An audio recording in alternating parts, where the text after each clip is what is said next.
guys, and here is your weekly dose of urban news. Hit that subscribe button so you never miss an update, and as always, a massive thanks to my awesome Patreon supporters and everyone else who keeps this going. Hyundai Rotem has delivered the first of 46 trams ordered for the Valley Line West project to Edmonton, Canada. This 7-section low-floor tram is a part of $158 million Canadian contract signed in 2021 and marks the South Korean company's entry into the North American tram market. The double-ended cars can reach speeds of up to 80 km per hour and are designed to withstand temperatures as low as -40 degrees Celsius. Construction work on the Valley Line West is scheduled for completion in 2028. Meanwhile, Philadelphia is facing cuts to public transport services as the Pennsylvania General Assembly has failed to provide funds to cover the Transport Authority's $213 million budget deficit. Without state funding, SEPTA is forced to cut services by 20% and increase fares by 21.5%. From August 24, buses and subways in the city will run less frequently and the number of bus routes will be reduced by 32. The reduction in regional rail services will begin on September 2nd. State lawmakers are still negotiating Pennsylvania's budget and the issue of SEPTA funding remains open. A second wave of service cuts could occur on January 1st, 2026, involving the elimination of 5 regional rail lines and the closure of 18 additional bus routes for a total service reduction of 45%. That's, of course, the sad news, and by the way, thanks to my subscribers for telling me about it in the comments. The first Stadler TINA tram has arrived in The Hague. Stadler will first conduct extensive testing at the Zichtenberg depot and then hand it over to the transport company HTM. The Hague has signed a contract with Stadler for the delivery of 62 TINA trams, which is the first order for Stadler trams in the Netherlands. The new 3-section low-floor double-ended trams are 36.5 meters long and can accommodate 246 passengers. They have large panoramic windows, high ceilings, and spacious multifunctional areas for wheelchairs and strollers. The trams also have pivoting bogies for a smooth ride and are equipped with a modern driver assistance system to avoid collisions. The maximum speed in city traffic is limited to 50 km per hour.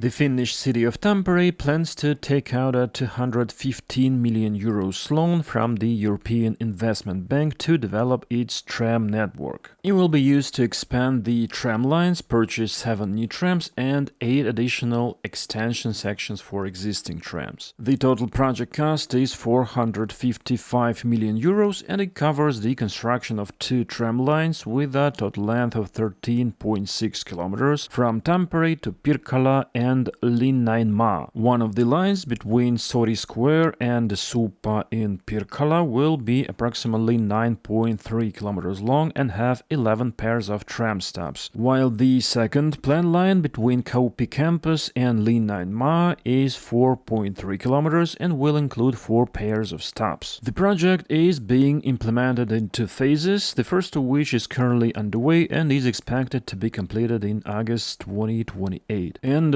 tram service to Suuppa and Linnainmaa is scheduled to begin in early 2032. The project also includes the construction of 9 power supply stations and 11 new bridges. In Italy, they presented a preliminary project for a tram line worth €722 million, which will connect Brescia and Lake Garda. This line will be 22 kilometers long and have 11 stations, connecting Brescia with the municipalities of Villanova sul Clisi and Roe Volciano on the western shore of the lake. The province of Brescia aims to transform public transport with this new infrastructure with the goal of reaching over 10 million passengers in the first year of operation. The project, developed in collaboration with the University of Brescia, involves creation of a protected tram line that will be able to compete with private cars in terms of travel time. It is estimated that around 5 million passengers will switch from the current intercity bus network, and another 4 million will give up their cars in favor of the new service. By the way, I visited Garda once, and it is an amazing place. And if there is also a tram line there, it will become almost perfect. Construction has begun in the Latvian capital of Riga on a 2.2-kilometer extension of the tram line in the southeastern part of the city along Latgales Street. This new double-track line will include 2 stops and aims to improve the area with landscaping, waiting areas, digital information boards, and modern lighting solutions. The expected completion date is May 2026, and the total cost of design and construction is 28.2 million euros. The new branch will be served by tramline number 7 and will be the first significant expansion of Riga's tram network since the opening of the Imanta branch in 1984.